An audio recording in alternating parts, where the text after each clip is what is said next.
یہ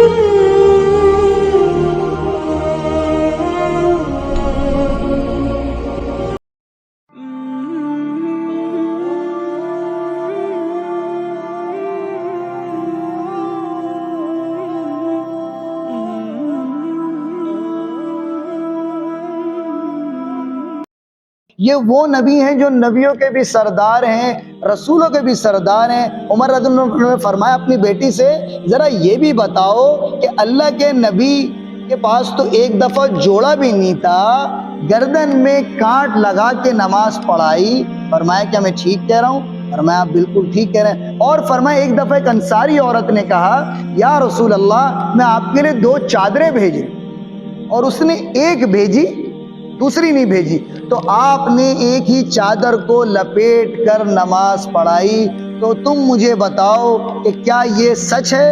انہوں نے فرمایا بالکل سچ ہے۔ تو فرمایا تم مجھے اب کیا بتانے آئی ہو، مجھے کیا سمجھانے آئی ہو؟ میں اسی طرح رہوں گا جس حال میں میرا نبی مجھے چھوڑ گیا ہے، اور یہاں تک کہ میرا اللہ مجھے میرے ساتھیوں سے ملا دے۔ اور اللہ نے ملایا بھی کیسے؟ مدینے کی سیکیورٹی ایکسٹرا آرڈنری، اور وہ دعا کریں یا اللہ مجھے شہادت کی موت دے دے، یا اللہ مجھے شہادت کی موت دے دے۔ تو صحابہ بھی پریشان ہو کہ مسجد نبوی ہو، مصلی ہو امام کا، اور امام بھی وہ امام کہ اللہ کے نبی نے فرمایا یہ وہ عمر ہیں کہ میرے بعد کوئی نبی ہوتا تو عمر ہوتا۔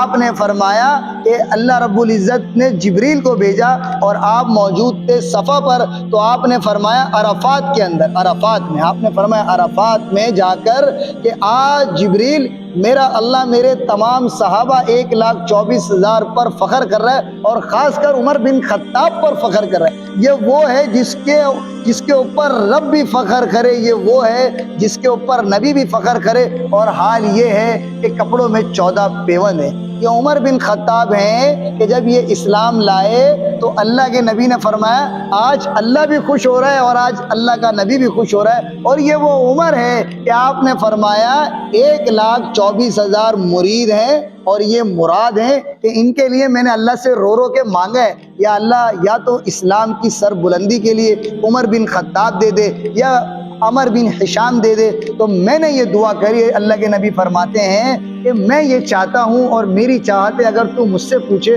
تو مجھے عمر بن خطاب تو اسلام کی سربلندی کے لیے دے دے۔ یہ وہ ہے جس کو مانگا گیا ہے۔ اور حال یہ ہے کہ جب گزرتے تو لوگ پوچھتے امیر المؤمنین کہاں جا رہے ہو؟ تو صحابہ ظاہر سی بات ہے عمر رضی اللہ عنہ کو اپنا ایک رعب تھا، دبدبا تھا، تو صدیق اکبر رضی اللہ عنہ کی خواہش کے اوپر طبعاً اللہ تعالیٰ کی طرف سے فیصلے چلتے ہیں، انہیں امیر المؤمنین مقرر کر دیا گیا۔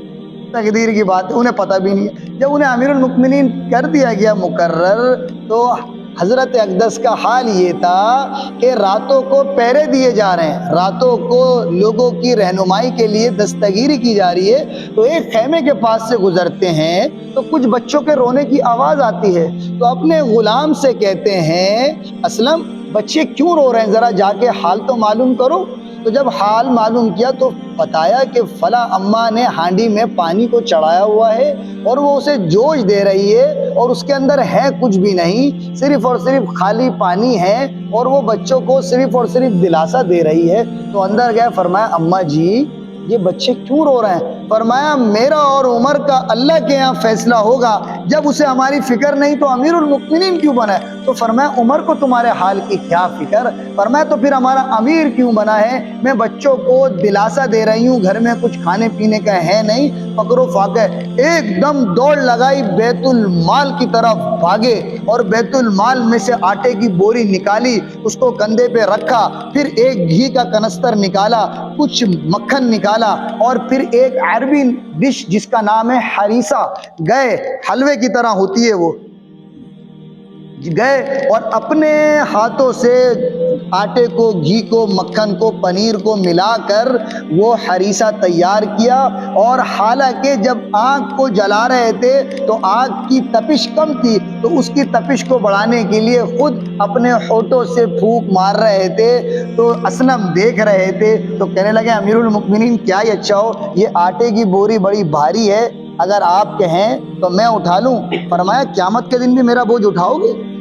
فرمایا قیامت کے دن بھی میرا بوجھ اٹھاؤ گے؟ فرمایا نہیں، قیامت کے دن تو اپنا اپنا بوجھ خود ہی اٹھانا پڑے گا۔ فرمایا تو آج مجھے ہی اٹھانے دو کہ میں نے اللہ کو جواب دینا ہے۔ یہ وہ عمر ہے کہ فرماتے ہیں کہ اگر دریا نیل کے کنارے کتا بھی پیاسا مر گیا، اس کا سوال بھی عمر سے ہوگا۔ اب وہ آگئے آٹے کی بوری لے کے اور ہریسہ تیار کر کے ان بچوں کو کھلایا اور ان کے ساتھ کھیلے بھی۔ تو اسلم نے فرمایا حضور آپ کافی دیر سے بیٹھے ہیں۔ فرمایا اس لیے بیٹھا ہوں، ان کو روتے دیکھا تھا، میرے دل نے چاہا ان کو ہنستا بھی دیکھوں، اماں جی مجھے اجازت دیں۔ تو وہ کہنے لگی کاش امیر المؤمنین تم ہوتے تو یہ نہیں کہا میں ہی ہوں امیر المؤمنین۔ ہے کیا تربیت اللہ کے نبی کی، یہ ہے یقین۔ فرمایا جب تم امیر المؤمنین کے پاس جاؤ گی مجھے بھی وہیں پاؤ گی، جب تم امیر المؤمنین کے پاس جاؤ گی تو مجھے بھی انہی کے قریب پاؤ گی۔ تو وہ کہنے لگی عمر اور میرا حساب تو اللہ کے یہاں ہوگا۔ تو رہا نہیں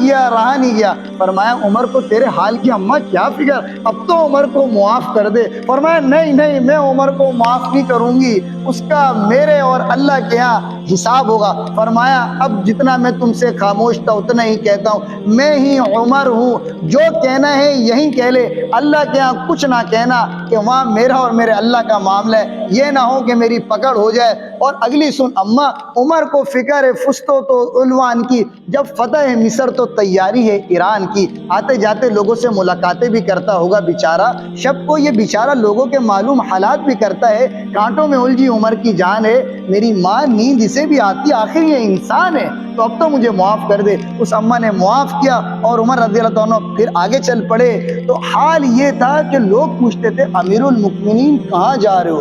ایک ہوتا ہے حاکم، ایک ہوتا ہے امیر المؤمنین۔ حاکم وہ ہوتا ہے کہ وہ حکومت کے خاطر اللہ اور اس کے رسول کے حکم کو توڑ دیتا ہے، اور امیر المؤمنین وہ ہوتا ہے وہ کہتا ہے حکومت جاتی ہے جائے، اللہ اور اس کے رسول کا حکم نہ ٹوٹے، یہ امیر المؤمنین ہے۔ ہاں امیر المؤمنین، اللہ کے نبی نے تربیت ایسی کی تھی۔ اب بھائی حال کیا ہے کہ بھائی چر رہے ہیں، امیر المؤمنین کہاں جا رہے ہو؟ بھائی فلاں اماں کے گھڑے میں پانی بھرنے جا رہا ہوں۔ امیر المؤمنین کہاں جا رہے ہو؟ لوگوں کی دستگیری کے لیے لوگوں کی حالات معلوم کیے جا رہے ہیں۔ امیر المؤمنین کہاں جا رہے ہو؟ فلاں بیٹی کا پوچھنے جا رہا ہوں، اس کا خاوند جہاد میں گیا ہوا ہے، اسے پڑھنا لکھنا نہیں آتا، میں پوچھتا ہوں تمہیں تمہارے خاوند کے لیے کچھ لکھنا تو نہیں ہے؟ تم مجھے بتاؤ میں لکھ دیتا ہوں۔ بھائی کہاں جا رہے ہیں؟ اجی میں وہاں جا رہا ہوں کہ اس کا بچہ جو ہے فلاں اماں کا اللہ کے راستے میں جہاد میں گیا ہوا ہے، میں جا رہا ہوں، کچھ گھر کا ساز و سامان ہے تو میں لے کر آؤں۔ حال یہ ہے کہ عبداللہ بن عمر بن عاص کہتے ہیں کہ مجھے راستے میں ملے،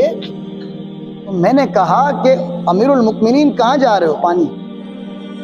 میں نے کہا امیر المؤمنین کہاں جا رہے ہو؟ فرمایا میرے دوست بیت المال کا اونٹ گم ہوا ہے، چل کتنے سارے مسلمانوں کا اس میں حصہ ہے، تو بھی میرے ساتھ دوڑ لگا، اس کو ڈھونڈ کے لے کر آتے ہیں، ورنہ یہ نہ ہو کتنے سارے مسلمانوں کا نقصان ہو جائے۔ یہ امیر المؤمنین ہے کہ اللہ کے نبی فرما رہے ہیں کہ انا خاتم النبیین لا نبی بعدی، اگر میرے بعد بھائی کوئی نبی ہوتا تو عمر ہوتا۔ یہ وہ ہے جس کو اللہ سے مانگا ہے میرے بھائیوں دوستوں بزرگوں۔ آج کے یہ وزراء، یہ گورنر، یہ لوگوں کے ووٹوں پر آتے ہیں، اور حال یہ ہے کہ اپنا بھی کچھ نہیں کرتے، نہ اپنی آخرت نہ لوگوں کی فکر، اور وہ امیر المؤمنین خود نہیں آئے، اللہ کی طرف سے انتخاب ہے۔ اور حال یہ ہے کہ لوگوں کی فکروں میں ایسے گم ہیں کہ رات بھر رو رہے ہیں۔ امیر المؤمنین کیوں رو؟ مجھے ڈر لگا رہتا ہے جب اللہ مجھ سے حساب کرے گا تو میں کس طرح حساب دوں گا۔ تو ہر وقت ایک ہی خواہش رہتی، یا اللہ مجھے میرے ساتھیوں سے ملا دے، یا اللہ مجھے میرے ساتھیوں سے ملا دے، یعنی صدیق اکبر اور اللہ کے نبی۔